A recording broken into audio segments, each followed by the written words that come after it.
turns out, from what I've heard tonight, Donvale Bowls Club, even though we're 30 years old, is a very old-fashioned bowls club. We don't do a lot of the things that have been discussed.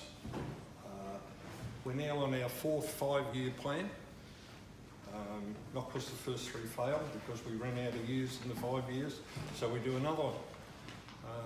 I thought I'd be out of this caper by now, but you now find you put in an artificial green, and I've now put 2 new surfaces on it. So bowls keeps going round and round in circles. But our focus is members.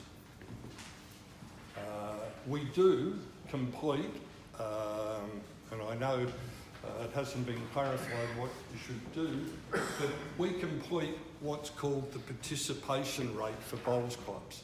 You've probably filled it in on the computer for Bowls Australia, and there was one about 2 years ago for Bowls Victoria. But we complete that because we find our sponsors and our council want that information, so we give it to them. I would say we're probably the only club that does it, provides it, but whether we are or not, I don't know, that's by the way. But we do a lot of planning.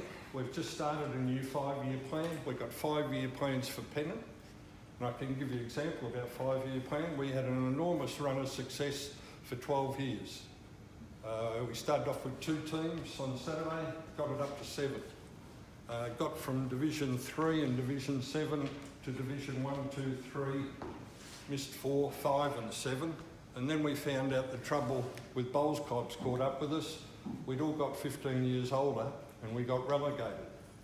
So we dropped our 2 teams. We've still got 7 teams on a Saturday, 7 teams on a Tuesday, and 1 or 2 night teams depending on where it's at a particular time. But our focus is members. We've got 237 at the moment. We aim this year to have 220. We want 250, not next year, the year after, and we'll have it probably next year. And we've got budgets that go all the way through. We control our expenditure, except for some hidden surprises that we go crook about. When affiliation fees go from 6,000 to 10,500, yeah, we go crook. But we control our expenditure and we get the income that we budgeted for. And at the moment, with 2 projects, we're extending our kitchen, getting an outside social area. We've got $140,000 in the bank and we'll cover those projects and they'll be done. We've got the site for a 3rd green, and at 240 members, we are viable to run 3 greens. We've got a funding request in for council. It's been in there for 4 years. When we get to the top of the list, we'll decide whether we're ready to do it or we're not ready to do it. But that's instead of going to council and say, yeah, we'd like it now, and they say, yeah, we'll give it to you in 4 years. So we're ready to grow. We replace things. I was watching the concrete, and we've tried to crib some extra space on all those sorts of things. But getting back to our focus, members. Social members pay the same as Pennant bowlers. We've only got the 1 full fee. We've got junior bowlers and all that.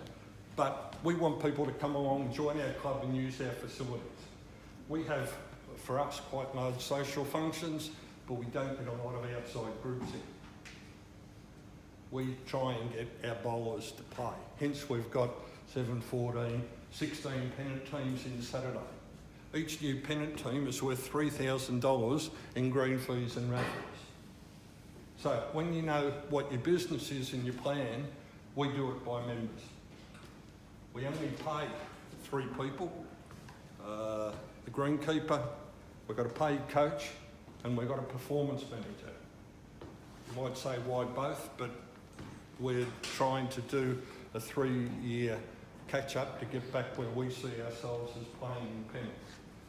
So that's that side of it.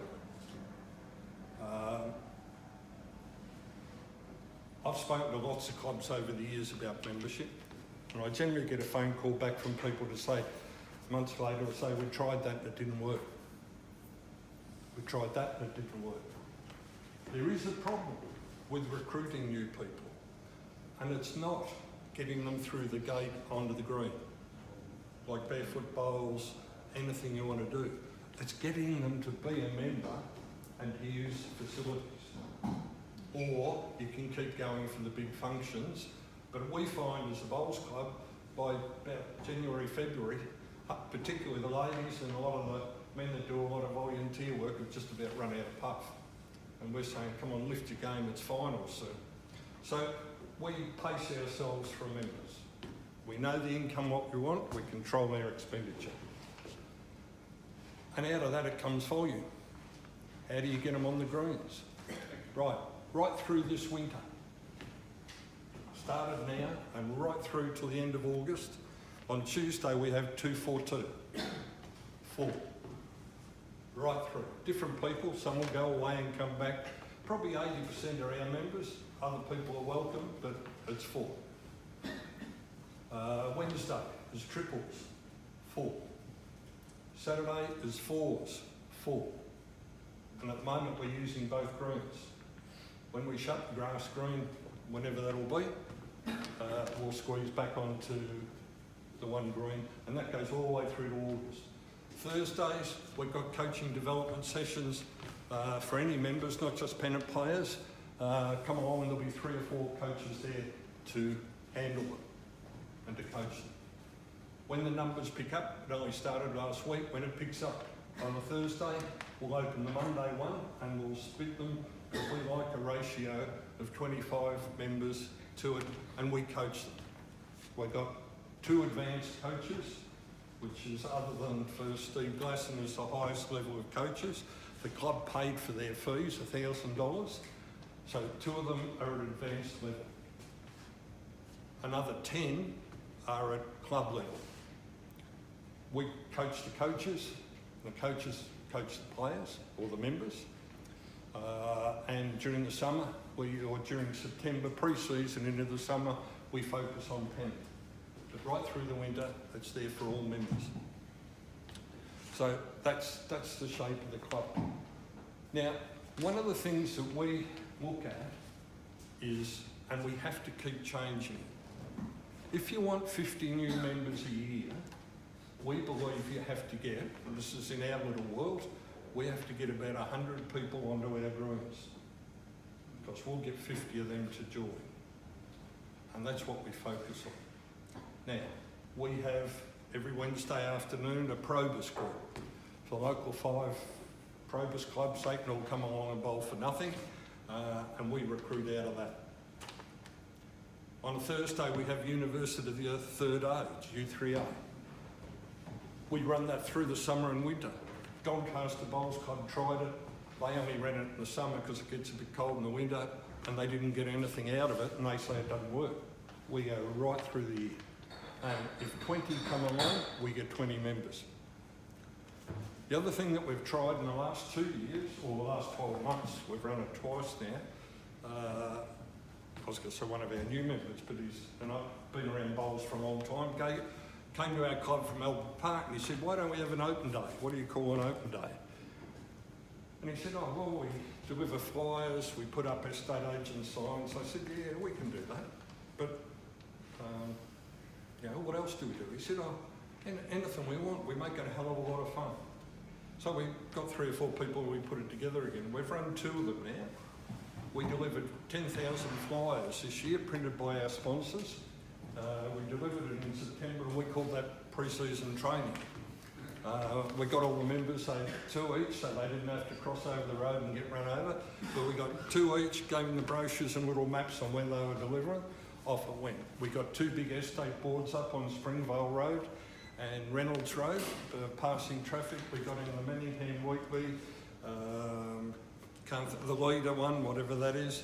We got in the council newsletters, and we promoted it heavily. We had about 90 people turned up on the day. 25 people paid up to join the club. The second one, 12 months later, we got 27 people. So we've had 52 people come in from those events alone, and they've cost us nothing. The sponsors paid for the brochures, the flyers, cost us a bit of shoe leather. But even on that day, we do things that would probably make Paul cringe. We lock the gates.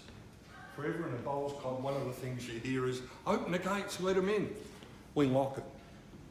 They come in through the front door of the club. They're met at the door by what we've called meeters and greeters. They're people that will talk you into anything.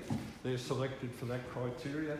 They meet them, take them on a tour of this, show them the Doncaster sporting gear stand and give them a rough price about clothes, the bar. If it's in the afternoon, they get a drink, a cup of tea or coffee or whatever.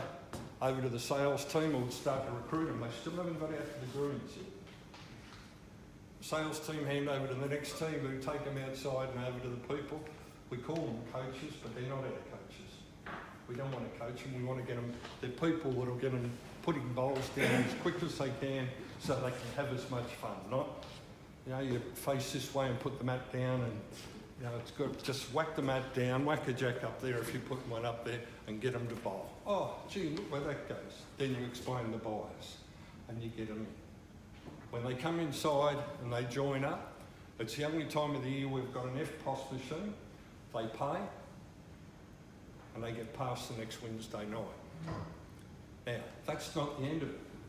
You've got 50 people out of there. You've got more people out of others. Some of them are joined. Are they going to stay? Our view is no. Not until we've got them playing bowls twice a week do we think they'll stay in bowls. So, within 4 weeks, we have a new members night. And they come along, there's people off the committee, just answer stupid questions, and off we go. And they have a drink, they ask their questions.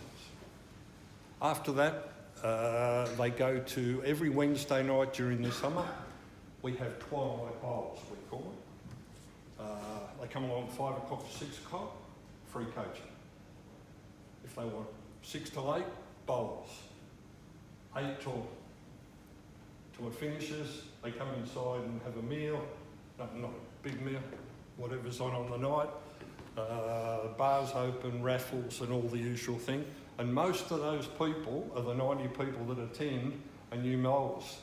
Still making their mind up whether they want to be members, and they're paying $17 every week to come along and do it while they make their mind up.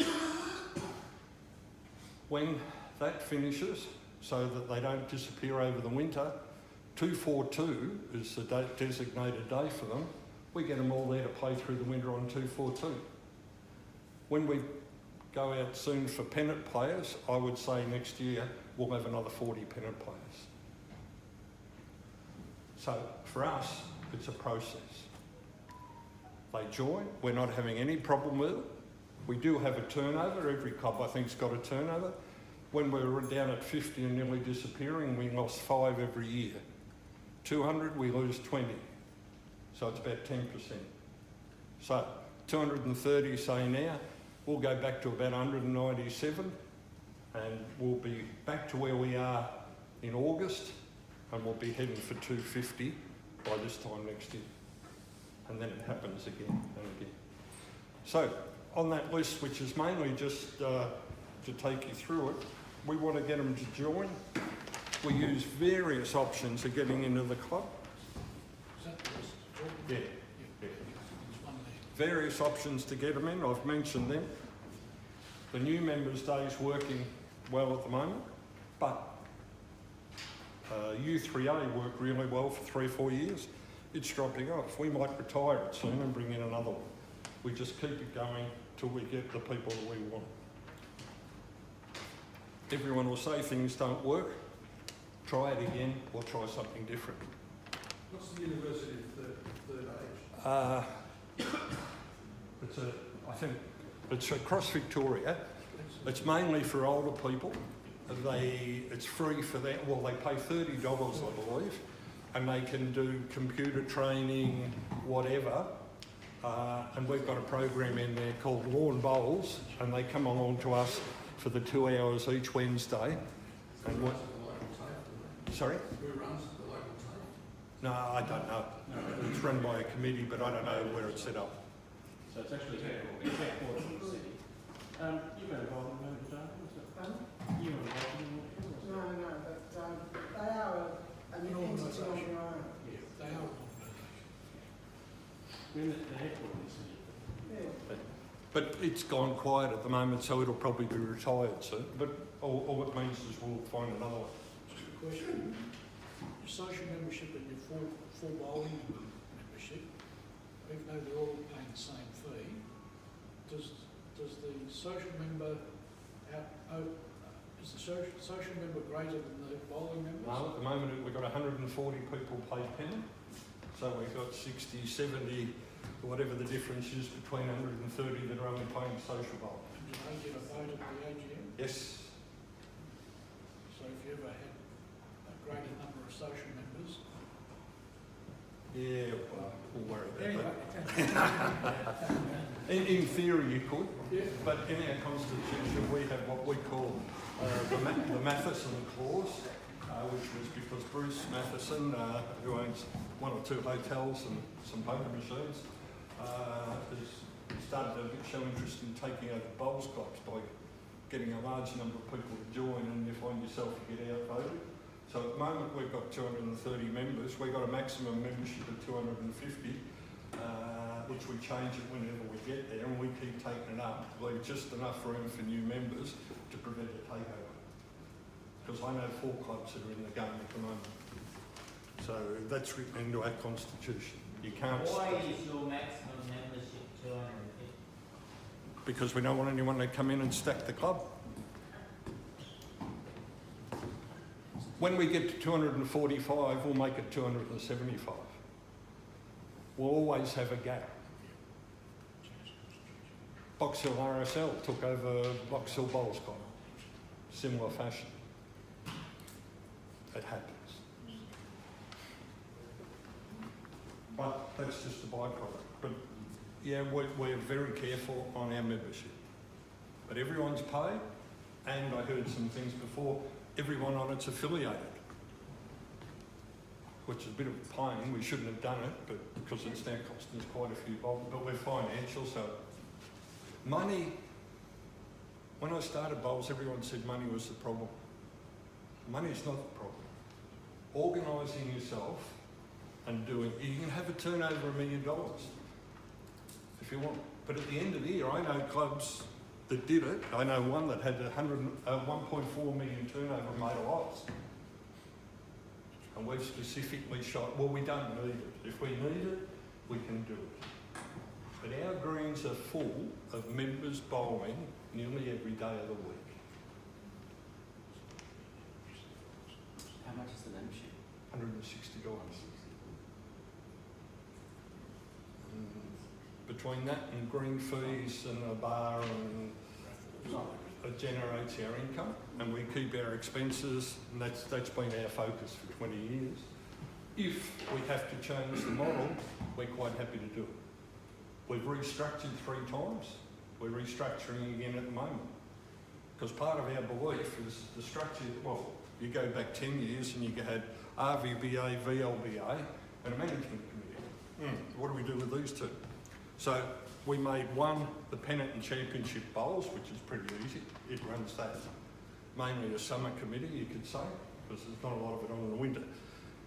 The other section, we made the non-pennant and social events committee.